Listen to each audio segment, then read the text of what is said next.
Vencendo a ansiedade. Alguns dizem que ansiedade é excesso de futuro, estresse, excesso de presente e depressão, excesso de passado.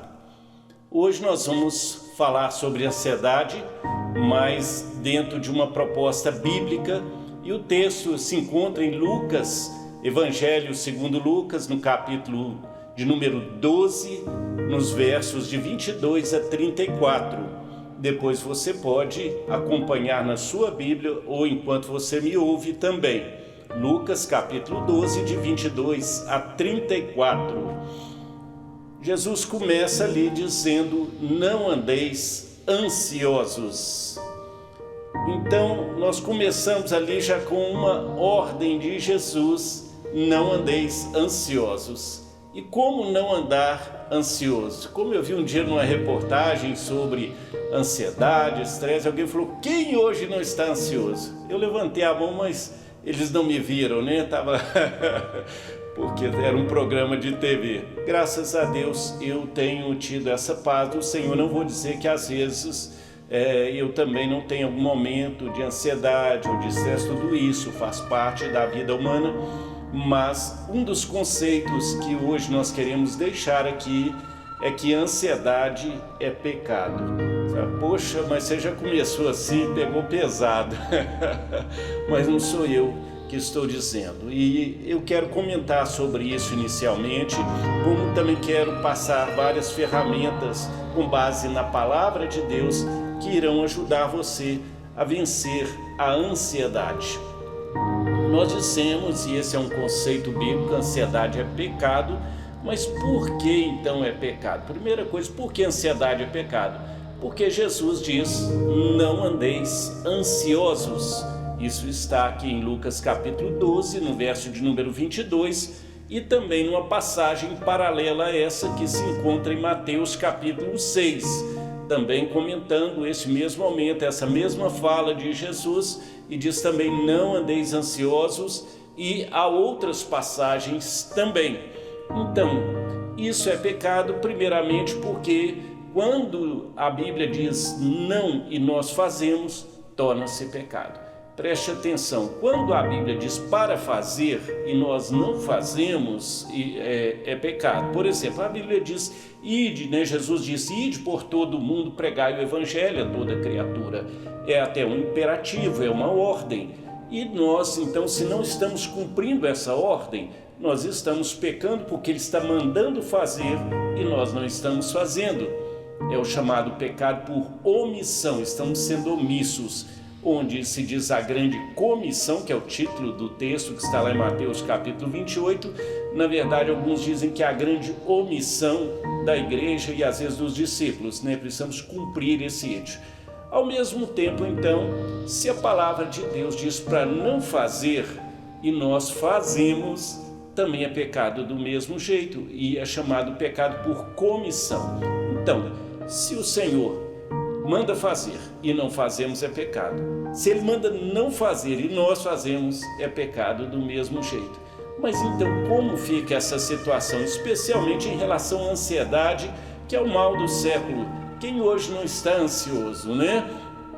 E até cristãos, pastores, líderes, e às vezes incorrem nesse pecado. Como que nós vamos resolver isso?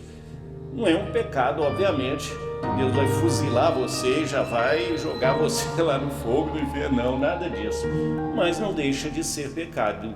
E o primeiro motivo é esse, porque o Senhor Jesus diz: não andeis ansiosos. Obviamente, se Ele está dando, né, essa proibição aí, é porque não é algo bom para a gente, não é uma intenção do Senhor punir a gente. Pelo contrário, nós é que nos punimos ao desobedecer essa ordem e ficarmos às vezes tão ansiosos. Como é que funciona às vezes isso na Bíblia? Quando às vezes Deus dá uma ordem, ou como essa aqui tão difícil, não andeis ansiosos, e não conseguimos cumprir em 100% essa ordem. É interessante como funciona isso. A Bíblia, o Senhor Jesus disse no Sermão da Montanha: sede vós perfeitos, como é perfeito vosso Pai Celestial. Então, veja bem, Deus é 100%, Ele é perfeito. E a palavra de Deus manda que sejamos perfeitos como Ele.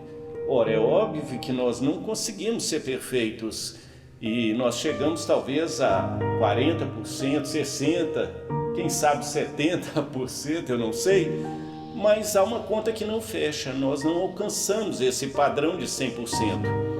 E é interessante que Deus não abaixa o padrão.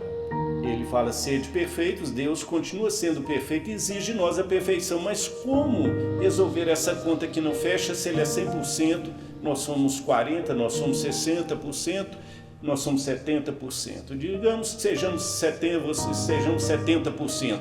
Como fica essa diferença desses 30%? Entra para mim aquela palavra do Senhor, a minha graça te basta. É a palavra dita ao apóstolo Paulo e que é para nós hoje também. Nessa diferença em que nós não alcançamos, entra a graça do Senhor.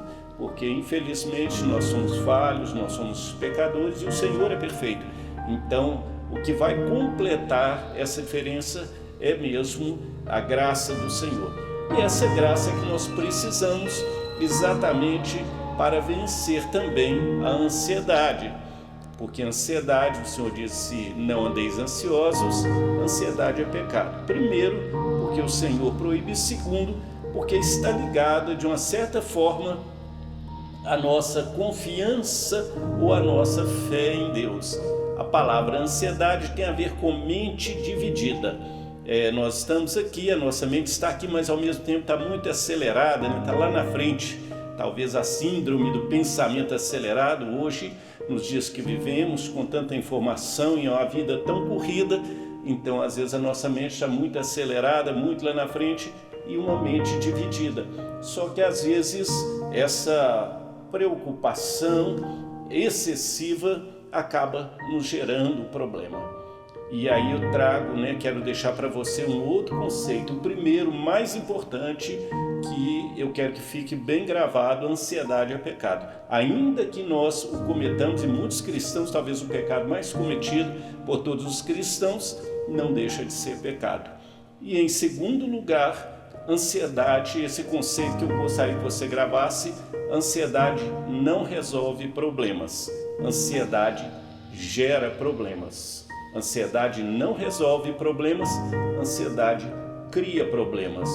A ansiedade, ela acaba abrindo porta para muitos vícios. A pessoa tentando se acalmar nessa preocupação excessiva, nessa correria, porque, na verdade, o que Deus está condenando não é a preocupação legítima, porque nós somos cidadãos dos céus, mas também somos cidadãos aqui da terra.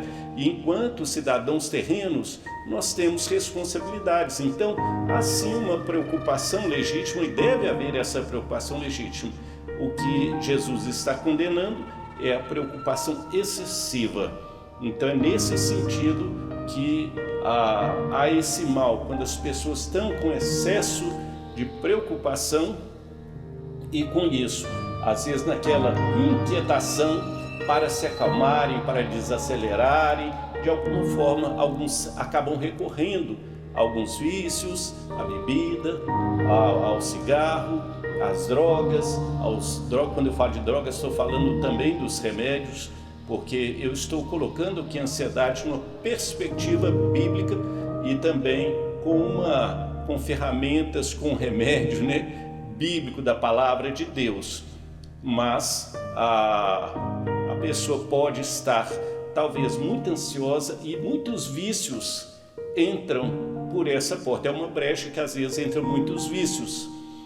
E o vício pela palavra de Deus, ele acaba sendo idolatria. É tratado como idolatria porque o vício no início ele serve a pessoa, mas depois ele vira a mesa e a pessoa passa a servir ao vício. Por exemplo, uma pessoa que está ansiosa, agitada, muitas vezes vamos tomar como exemplo o cigarro. Então ela está ansiosa, agitada e ela então começa a fumar para se acalmar, para tirar aquela ansiedade. Ela desconhece talvez que as pesquisas no mundo inteiro dizem que fumar não acalma, mas isso é psicológico, ela acha que acalma e ela recorre a esse vício. Então no início ela fuma quando ela quer, mas depois o vício vira a mesa e aí ela já não fuma quando ela quer. Às vezes deixa de comprar um leite, às vezes deixa de comprar um alimento para comprar algo que vai lhe fazer mal. Na verdade só faz mal, não tem nenhum benefício. Mas veja bem, como que a ansiedade pode se tornar uma porta de entrada para muitos vícios. A ansiedade, parece até que a palavra rima também com obesidade. Nós estamos tendo, no Brasil e no mundo um grande número de pessoas obesas. E alguma parte dessa obesidade, há muitos fatores, mas uma parte pode ser também em função da ansiedade. E por quê? As pessoas naquela ansiedade, naquela preocupação, naquela agitação, muitas vezes elas passam a comer um pouco a mais, porque o alimento traz um prazer imediato. E ali a pessoa às vezes começa a sair fora da forma, não alimentar corretamente. Então, a ansiedade, ela é pecado, e quando Jesus diz isso, ele não está nos punindo, pelo contrário, ele está tentando nos livrar de nos punirmos através de situações que não nos farão bem, dos vícios e outras coisas mais. Então, ansiedade não resolve problemas, ela gera problemas. Mas então, como vamos lidar com a ansiedade? E aqui dentro dessa abordagem bíblica, nós queremos ver como o Senhor Jesus conduziu a questão da ansiedade. E nós hoje vou tratar apenas desse texto, trabalhar dentro desse texto de Lucas capítulo 12, mas numa outra oportunidade estaremos falando também sobre outros textos. Pretendo gravar mais porque eu escrevi um livreto alguns anos atrás, um livreto chamado Vencendo a Ansiedade. Eu não tenho mais, esgotou rapidamente. Mas uma moça chamada Beth, lá da Califórnia, ela me ligou um dia e falou: olha, Pastor Murilo, eu estou relendo o seu livreto. E aquilo eu fiquei pensativo como esse assunto é relevante, e hoje eu estou aqui trabalhando no Evangelho de Lucas, no capítulo 12, mas pretendo gravar outras mensagens para tentar ajudar pessoas que querem vencer a ansiedade. Vamos ver como Jesus falou aqui nesse texto a respeito desse assunto. Primeiro ele dá essa ordem: não andeis ansiosos. E ele fala para não preocuparem, uma preocupação excessiva com aquilo que eles iriam comer, com aquilo que eles iriam beber, com a vida em si. E essa fala, esse texto de Jesus, ele está dentro de um contexto mais amplo. Antes de Jesus falar sobre isso, ele havia contado uma história, porque um rapaz, uma pessoa chegou perto de Jesus, quando ele estava aqui no mundo, uma pessoa chegou perto dele e falou assim: mestre, manda que o meu irmão reparta comigo a herança. E Jesus falou: mas quem me colocou como juiz para essas coisas? Porque naquela época realmente alguns rabinos chegavam a interferir em questões, e no caso aqui um litígio familiar, mas Jesus não era a proposta dele. Jesus veio a esse mundo para algo muito maior. Ele mesmo declara: eu vim buscar e salvar o perdido. Então Jesus, diante da fala desse moço, Jesus conta uma história de um homem que ficou muito rico, e porque a questão aqui está se tratando de riquezas, E Jesus conta a história de um homem que é um fazendeiro, e ele teve uma grande colheita e, nossa, foi muito grande, e ele ficou muito feliz. E só que ele falou assim: mas o que é que eu vou fazer? Produziu tanto que eu não tenho capacidade de guardar todos esses frutos, toda essa produção. Eu já sei o que é que eu vou fazer. Eu vou derrubar os meus armazéns, lugares, e vou construir um espaço maior onde eu possa guardar toda essa colheita, e depois eu vou descansar e falar: olha, estou bem, posso descansar, ficar agora sem trabalhar, ficar feliz, só curtindo a vida, porque eu tenho aí comida e tenho aí manutenção para muitos anos ainda pela frente. Mas Jesus diz que Deus lhe disse, naquele mesmo dia que ele falou isso, Deus falou com ele, falou assim: olha, louco, esta noite te pedirão a tua alma, E o que você preparou?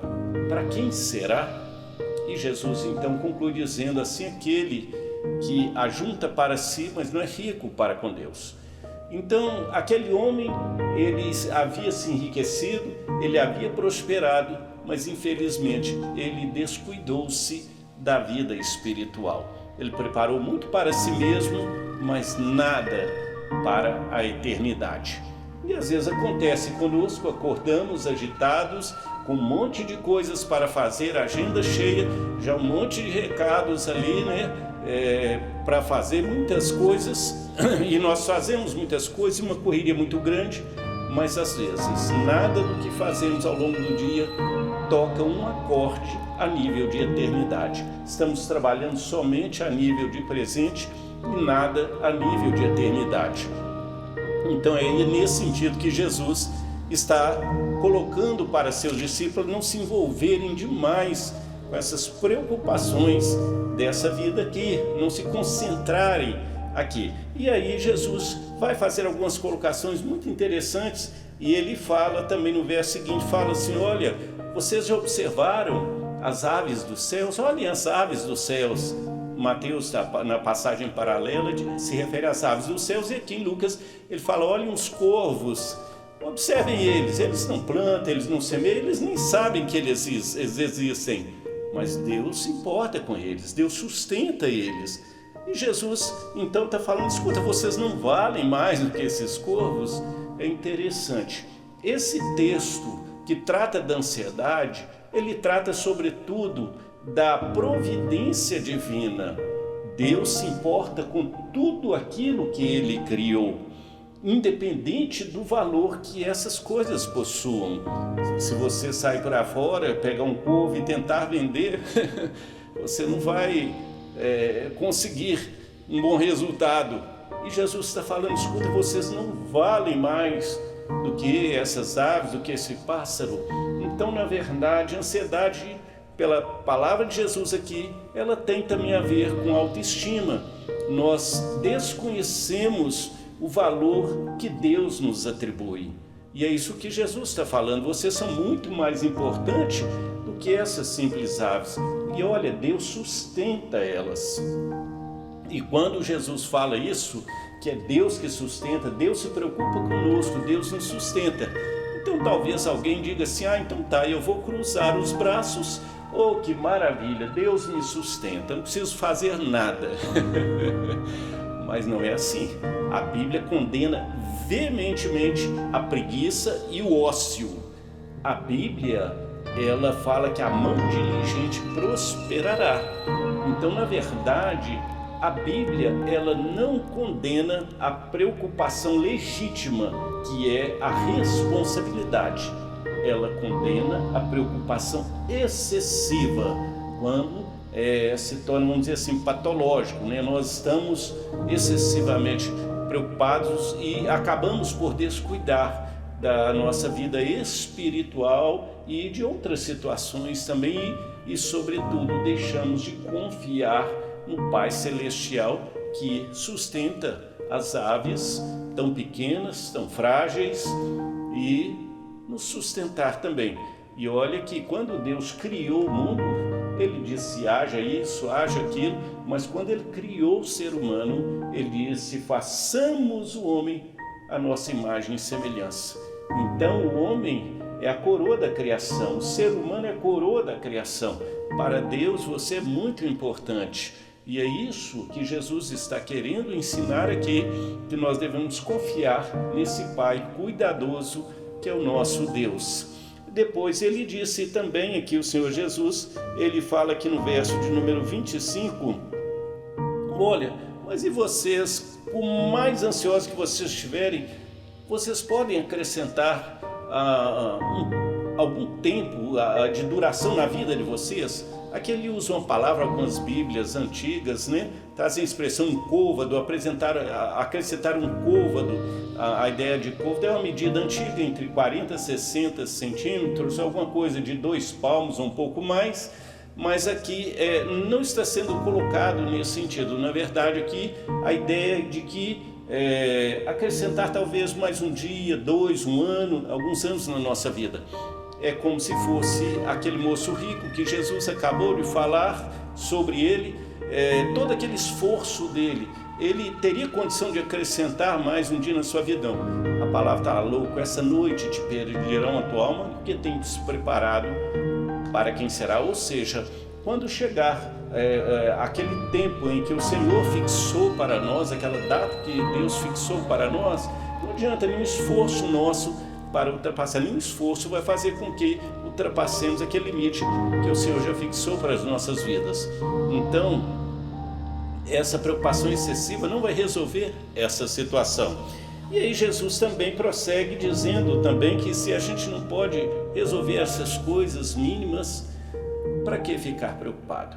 Se você observar o texto de Lucas 12, de 22 a 34, você vai ver que várias vezes se repete essa palavra ansioso, ansiedade, porque estáis ansiosos. Quando a palavra de Deus repete uma palavra, é porque ali está a ênfase do que aquele texto quer dizer, aquela mensagem. E aqui o texto está tratando exatamente de ansiedade e o Senhor Jesus não quer que estejamos ansiosos. Mais para frente um pouco, o Senhor Jesus coloca uma situação linda, que é o verso 27. O Senhor Jesus volta a dizer: olhem os lírios do campo. E ele está dizendo, ele vai dizer: olha, está vendo também esses lírios do campo? Como eles são lindos? Olha, o Pai que vestiu eles, e o Pai que fez eles assim tão lindos. E eu afirmo para vocês que nem mesmo Salomão, em toda a sua glória, se vestiu como um desses lírios. É engraçado, às vezes, um pastor às vezes encontra com outro que está lá de terno, gravata e muito bonito, muito chique, e aí o outro pastor brinca assim: olha, nem mesmo Salomão em toda a sua glória se vestiu assim. Mas aqui, olha, Salomão foi um personagem da Bíblia, abaixo de Jesus. Aqui na terra ele foi o homem mais sábio, e com isso aí Deus deu a ele sabedoria e riquezas. Veio uma rainha de muito longe, rainha de Sabá, para conhecer Salomão, e ela ficou tão encantada com a beleza do reino de Salomão e toda a funcionalidade daquele reino, tudo ali encantou ela, e ela deu muitos presentes para Salomão. Ele também encheu ela de presentes. Salomão era muito rico e tudo era muito lindo na sua vida ali, no seu reinado. Porém, Jesus faz uma afirmação interessante, está vendo? Nem Salomão se vestiu como esses lírios que o Pai está cuidando. E é interessante, os lírios, eles são mais de 100 espécies de lírios do campo. E na Grécia Antiga, algumas mulheres, algumas noivas usavam o lírio, a flor de lírio nos cabelos ou no vestido. Ainda hoje, em alguns lugares, algumas vezes, os lírios são usados em buquês de noivas. E na China, dizem que na China, quando alguém sonha com lírio, o casamento está chegando. Sonhou com lírios, o casamento está próximo. Então, assim, são flores muito lindas, perfumadas e com matizes de cores assim muito delicadas, são muito lindos. Porém, também são símbolos aqui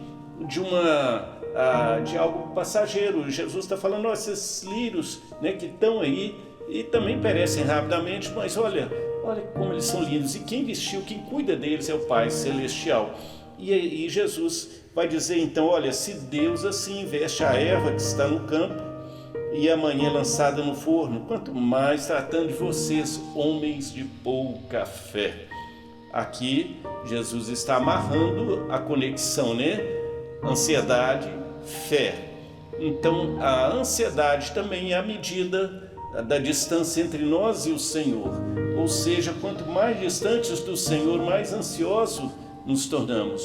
Quanto mais próximos do Senhor, na comunhão, na oração, no caminhar com o Senhor, menos ansiosos nos tornamos. Jesus está colocando aqui: olha, observem como Deus cuida da erva do campo. E aqui, ao citar a erva do campo, essa erva do campo é citada também em Isaías. É um símbolo da efemeridade, efêmero, a vida passageira que nós temos, porque a erva era algo muito frágil, que ela aparecia rapidamente e também rapidamente ela morria. E aqui fala dela ser lançada no forno, porque na Palestina, lá o solo, as dificuldades, tinha muita dificuldade com madeira, então era como usar as ervas também para colocar na fogueira ali, para incrementar aquele fogo ali, né? Então ele está falando, olha, se Deus cuida dessa plantinha tão simples, Ele não vai cuidar de vocês? De novo, a questão da autoestima, da confiança na providência divina, no amor e no cuidado do Pai Celestial. E ele fala, homens de pouca fé, porque se tivéssemos uma fé muito grande, nós estaríamos servindo melhor ao nosso Deus, buscando mais ao nosso Deus. E aqui o Senhor Jesus prossegue falando de não ficarmos preocupados. Preocupado significa preocupado, a nossa mente está preocupada, algo que ainda não chegou, mas que nós já estamos preocupados, ocupando a nossa mente com algo que não aconteceu. E nós lembramos quando Jesus fala lá em Mateus 6,34, basta cada dia o seu mal, ou seja, basta cada dia o seu desafio. E aquela ideia não é bem assim no inglês, mas eu costumo brincar day by day, um dia de cada vez, step by step, passo a passo, né? Um dia de cada vez. Então, isso também é uma receita para vencer a ansiedade, viver um dia de cada vez. Há uma piada, meu pai contava, de um homem que estava andando numa sala e de um lado para o outro, e a mulher chamando ele para dormir, não, meu bem, não posso dormir, não consigo dormir, não posso dormir. E de repente a esposa falou, mas por que você não pode dormir? E ele disse, não, é porque o aluguel vence amanhã e nós não temos o dinheiro. E ela mesmo lá do quarto, ela falou, olha, então liga para o dono do imóvel, fala que a gente ainda não tem o dinheiro, vem deitar e deixa ele acordado. Lógico que ela não estava insinuando dizer, né, a não pagar, mas que ele não ia resolver aquilo caminhando de um lado para o outro. Ele poderia furar um buraco na sala ali de tanto andar de um lado para o outro, mas que não ia resolver, o dinheiro não ia aparecer. Então era melhor ele vir descansar e no dia seguinte, então, ele iria buscar solução para aquela situação. Então, a ansiedade, ela não resolve problemas. Às vezes uma mãe que tem um filho que ainda está na rua, uma filha, e ela está ansiosa, está preocupada com aquela filha, com aquele filho que está na rua. Essa preocupação vai guardar aquele filho ou aquela filha? Essa preocupação vai resolver, vai trazer segurança? Não. Pelo contrário, essa preocupação, essa insegurança, ela é desagradável diante de Deus, porque às vezes nós oramos, mas não confiamos. E às vezes a mãe ou o pai pede, olha, Senhor, guarda meu filho, guarda minha filha. Só que a pessoa pede, mas continua preocupado. E a Bíblia diz lá em Tiago que quem pede duvidando não recebe. Nós precisamos pedir com fé, precisamos pedir e confiar que Deus está ouvindo a nossa oração.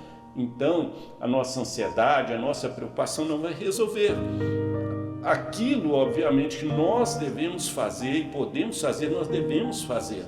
Mas aquilo que foge ao nosso controle, nós precisamos confiar no Senhor e descansar, aprender a descansar no Senhor. 1 Pedro, capítulo 5, verso 7, diz assim, lançando sobre Ele toda a vossa ansiedade, porque Ele tem cuidado de vós. Essa ideia de lançar é como que jogar alguma coisa. Então a nossa ansiedade nós lançamos. E como que nós fazemos esse lançamento? Exatamente através da oração, de palavras, né? Orar sem cessar. É você orar ajoelhado, é você orar sentado, orar andando, você está dirigindo, você está andando e você está falando, Senhor, está nas tuas mãos. Senhor, eu entreguei nas tuas mãos. Porque a nossa mente, ela vai ter dificuldade inicialmente, vai querer, né? E eu diria que são os dardos também inflamados do maligno que nós temos que defender com a fé, né? O maligno não vai dar certo, não, em nome de Jesus. Senhor, eu confio no Senhor, o Senhor está nas tuas mãos. E a palavra de Deus nos afirma, né? Feliz o homem que confia no Senhor. Então nós temos que aprender a orar e a confiar, porque a ansiedade também, ela é pecado também nesse sentido, porque ela demonstra uma certa falta de fé quando nossa preocupação está excessiva e estamos inconscientemente também dizendo Deus, eu não confio no Senhor. Então eu estou pedindo, mas não estou confiando, não estou descansando. E aí nós temos aqui uma receita em Lucas 12, verso 31, quando Jesus dá aqui uma receita muito linda e até um texto bem conhecido por todos. Buscai primeiro o reino de Deus e as outras coisas vos serão acrescentadas. Essas outras coisas vos serão acrescentadas. Antes disso, Jesus está falando também, né, que quem está preocupado com as coisas aí, essa preocupação excessiva é coisa de pagão, é coisa de pessoas que não confiam, mas que nós temos que confiar, e ele diz: buscar primeiro o reino de Deus. Então agora eu quero que você preste atenção que a ansiedade é sobretudo também uma questão de prioridade. Às vezes não estamos priorizando o reino, e aí quando nós invertemos, às vezes nós estamos querendo primeiro as outras coisas e para obtermos o reino, e isso não funciona assim. O que Jesus diz é: buscar primeiro o reino e as outras coisas elas vão ser acrescentadas. Ou seja, todas as outras coisas que nós queremos, elas são apenas consequência de buscarmos, virão como consequência de buscarmos primeiro o reino de Deus. E aí você pergunta: como que é isso? Mas pastor, como que é isso, buscar primeiro o reino de Deus?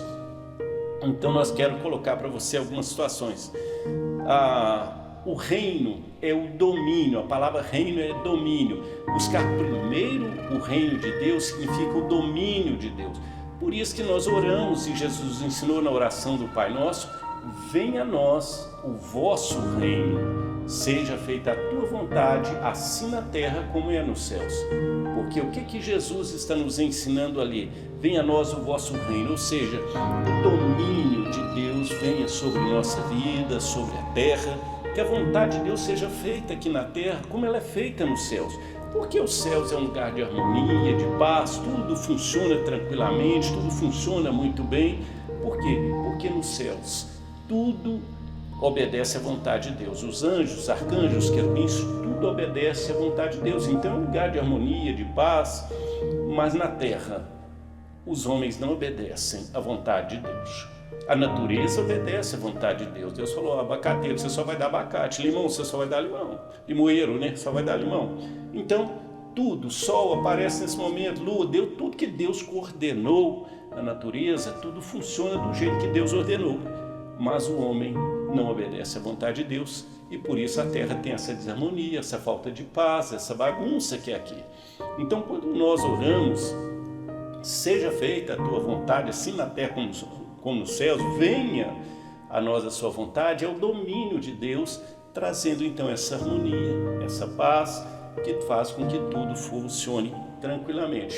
Ao mesmo tempo, colocar o reino de Deus em primeiro lugar, buscar primeiro o reino de Deus, isso significa que Deus precisa estar em primeiro lugar.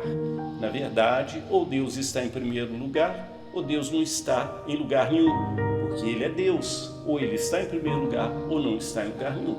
Nós temos 4 maneiras de ver Deus ou de entender sobre Deus as pessoas de uma forma geral. Existe o ateísmo, que são aqueles que negam a existência de Deus. A Deus não existe. Eles negam a existência de Deus. Isso aí não vou comentar. Nós temos os panteístas, que dizem que tudo é Deus. O sol é Deus, a planta é Deus, na Índia mesmo, o boi é Deus, tudo é Deus. Ora, se tudo é Deus, então Deus não existe também. Tudo é Deus, onde está Deus, né? Ao mesmo tempo, nós temos os deístas, que são aqueles que acreditam que existe um Deus e que Deus...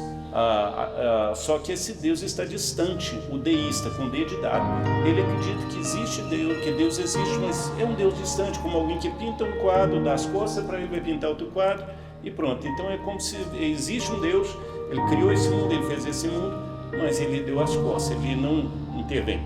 Existem os teístas com T, que somos nós que cremos que existe um Deus, e Ele é tanto transcendente quanto imanente.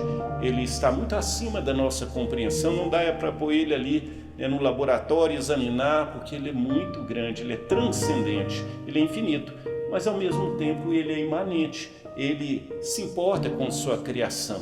Então, É esse Deus que está na palavra, né? Isaías até diz: eu vi o Senhor, lá em Isaías 6, eu vi o Senhor assentado em um alto e sublime trono, e ele descreve toda a transcendência de Deus, mas depois ele fala: não, o Senhor veio até mim. Então é esse Deus que interage com a sua criação. Nós temos também o ateísta prático. Ele é um ateu, na teoria ele crê que existe um Deus, ele é um teísta, mas na prática ele é um ateu porque ele acredita que existe um Deus, mas ele vive como se esse Deus não existisse. Lá no livro de Tito fala isso, eles confessam, né, que é um Deus, mas vivem como se ele não existisse. E como que é isso? Como que nós podemos, como é que pode ser assim? Como que nós então vamos saber que existe um Deus? E isso é fácil, tudo denuncia que existe um Deus. A natureza, o ser humano, essa complexidade da vida, ela denuncia que há um Criador acima de tudo isso.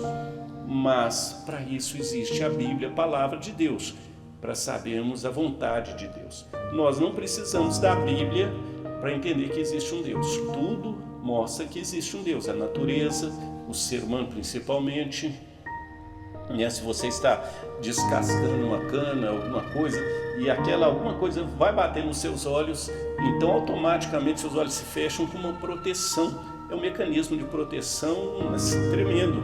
Então quando a gente observa isso e tantos detalhes do ser humano, principalmente, a gente vê que é um Criador. Nós não precisamos de Bíblia para saber que existe um Deus. Nós precisamos da Bíblia para saber a vontade de Deus. Aqui está a palavra de Deus. Então é ela que vai nos mostrar a vontade de Deus.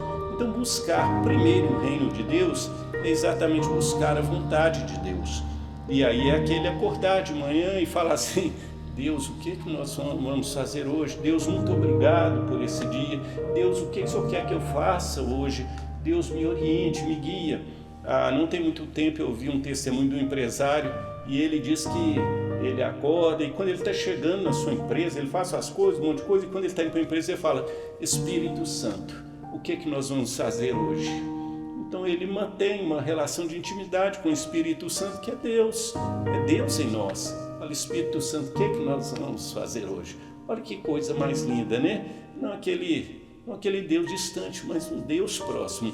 E é muito gostoso. Isso vai reduzir muito a nossa ansiedade quando nós entendemos também que não estamos sós. E é isso que Jesus está falando: buscar primeiro o reino de Deus. Nós temos dois reinos, né? Nós temos o reino de Deus e o reino das trevas. O reino das trevas, ele não tem lei. Quem manda lá é o nosso ego. Eu faço o que eu quiser. Essa é a lei do reino das trevas. Eu faço o que eu quiser, o que me der na cabeça. Mas o reino de Deus, ele tem um rei, ele tem leis, ele tem princípios. E quando nós então obedecemos esse rei, quando nós seguimos ali esses princípios, nós vivemos uma vida muito melhor, porque nós temos um rei maravilhoso, não é isto? Então o texto prossegue e no verso 32 fala da graça de Deus e fala: olha, não fiquem com medo, pequeno rebanho, porque a vosso Pai agradou dar-vos o reino. Aqui é um duplo diminutivo. Rebanho já é algo pequeno, ainda fala pequeno rebanho. Na verdade, naquele momento, Jesus está falando com os seus discípulos, que era realmente um rebanho tão pequenino, né? Mas ele fala que aquele pequeno rebanho, o Pai agradou dar a eles o reino, que é algo grande.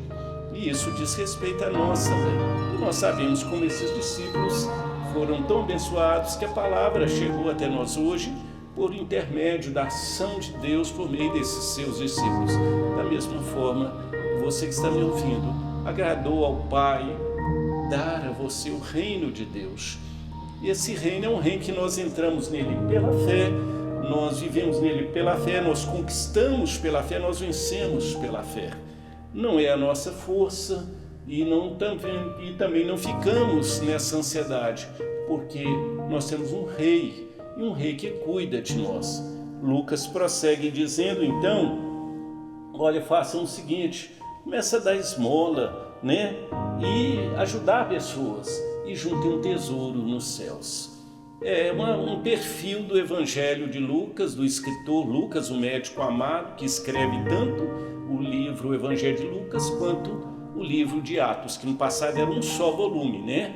E Lucas, quando você lê o Evangelho de Lucas, você vai ver isso no perfil dele. Ele está muito preocupado com pessoas excluídas, com aquelas pessoas pobres, com as viúvas, com todas as classes desfavorecidas e também com os chamados pecadores. Aí ele vai contar a história do filho pródigo e tantas histórias lindas que nos emocionam. Lucas está voltado para o social, para ajudar pessoas. Isso é muito lindo, porque isso mostra de fato o Evangelho e algo que tira também a nossa ansiedade quando nós paramos de pensar só em nós mesmos e começamos a olhar para pessoas que talvez estão mais carentes numa luta maior do que a nossa. Esse foi um dos grandes erros da história do homem rico, da história que Jesus contou. A sua propriedade produziu muito, mas ele, em momento algum, ele agradeceu a Deus por aquela grande colheita. Em momento algum ele pensou em ajudar alguém com as sobras, algum necessitado, e ele pensou somente em si mesmo. Então veja bem, aqui o reino de Deus é diferente, é chamado reino invertido. Alguns tratam como reino invertido, porque os valores são outros. A essência do pecado é o egoísmo. Eu estou pensando no meu umbigo. Se o meu umbigo está bem, eu tenho que comer, eu tenho que beber, minha vida está assim, então está tudo bem. O resto, mas não é assim. O Evangelho é sobretudo a cruz de Cristo. E a cruz de Cristo, quanto mais crescemos na vertical, mais crescemos também na horizontal. Quanto mais perto do Senhor Jesus, quanto mais perto de Deus, mais também enxergamos o nosso próximo, ainda que esse próximo esteja distante, como por exemplo hoje nós temos muitas pessoas sofrendo no sul em função do ciclone que passou por lá, e assim também outros lugares, e nós conseguimos perceber o sofrimento de pessoas que são muito distantes de nós, porque quando nós estamos perto de Deus, nós não estamos olhando para o nosso umbigo, e aí nós não estamos ansiosos. Pelo contrário, nós estamos realmente enxergando como Deus vê. Todas as nações, todos são importantes para Deus e o Senhor está atendendo a cada um. Há um pastor que diz assim: não saia da fila, né?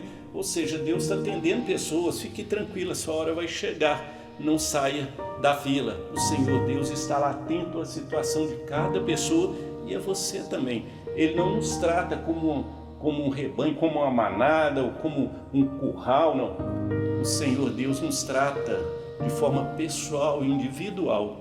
Deus cuida de você nas suas situações mais delicadas e mais íntimas, porque Ele te conhece e Ele cuida de você. E é isso que Jesus está falando. Então, quando nós pensamos nesse reino aqui que é apresentado, é o reino de Deus através de Jesus, que é o Rei dos Reis, e Jesus deu a vida por você.